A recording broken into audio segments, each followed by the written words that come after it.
Salut à toutes et à tous. Vous êtes bel et bien sur la meilleure chaîne de l'information, la communauté des analphabètes. Vous informer est notre priorité, n'oubliez pas de vous abonner à la chaîne pour ne manquer aucune de nos prochaines vidéos. Allons-y. Salut les amis, salut tout le monde et bienvenue encore une fois de plus sur votre chaîne préférée, la communauté des analphabètes. Aujourd'hui, nous allons encore faire un petit tour au niveau du Mali pour vous présenter le chef d'état-major malien sur le sol rwandais. Chef d'état-major de l'armée malienne en visite au Rwanda. Plusieurs raisons expliquent cette situation. Le chef de l'armée malienne, le général Oumar Diarra, a terminé jeudi 12 mai une visite de 3 jours à Kigali, au Rwanda. Il y rencontrera notamment Paul Kagame ainsi que son homologue, le chef d'état-major de l'armée rwandaise. L'objectif était d'améliorer la coopération dans le domaine de la sécurité et de la défense.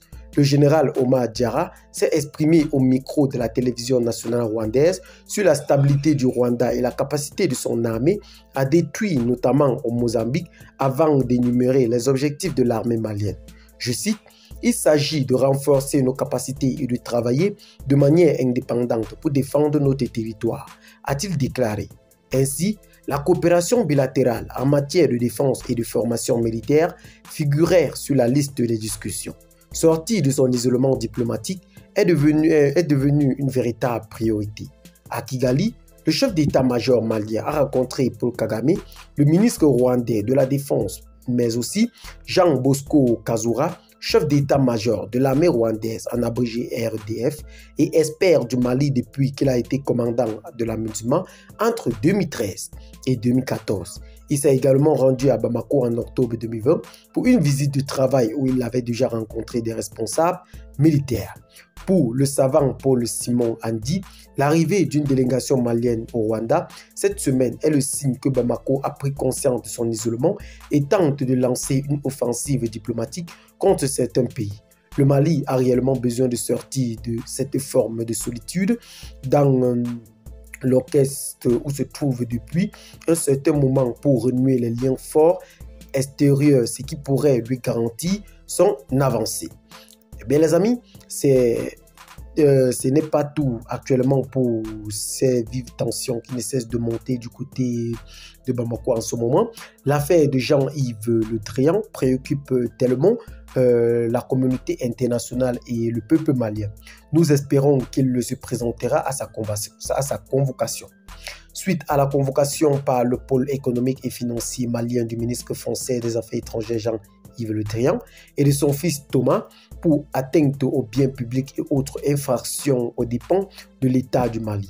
Le vice-président de la Guinée équatoriale Théodorien Obiang Nguema a dit espérer que Le Drian répondra à la convocation comme la justice française l'a fait avec les dirigeants africains.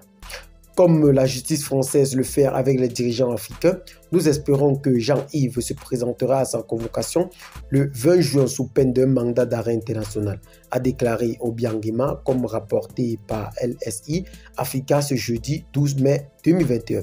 Cette convocation, précise le Financial Afrique, est la résultante logique d'une convocation publiée par Mahamadou Bello Dicko, le juge d'instruction du deuxième cabinet au tribunal de grande instance de la commune 3 du district de Bamako en date du 20 avril 2022.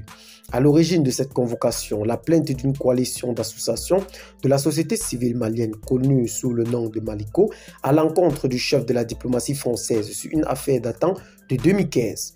Lorsque Ibrahim Boubacar Keïta était président au Mali, à cette époque, une société française, Obertu Technologies, a obtenu pour une dizaine d'années le marché de fabrication des passeports biométriques maliens. Dans un document mis à la disposition de l'agence France Presse par Maliko, il est indiqué que, je cite, « procédures et règles instituées par la législation malienne, en particulier le décret portant code de marché public, ont été allègrement violées à l'occasion de l'attribution du marché susmentionné. » Pour sa part, Paris a indiqué n'avoir reçu aucune notification ni information d'aucune sorte par les canaux appropriés selon Huffington Post. Cette autre affaire intervient dans un contexte où les relations entre le Mali et la France se sont tendues, la junte malienne ayant rompu les accords de défense avec Paris dans le cadre de l'opération Barkhane. Et bien les amis, c'est donc sur ce petit pas d'informations que nous allons donc nous séparer. Partagez la vidéo avec les amis si vous l'avez trouvée intéressante. Abonnez-vous à la chaîne si ce n'est pas encore fait. Et à très bientôt pour de nouvelles vidéos. Bye bye.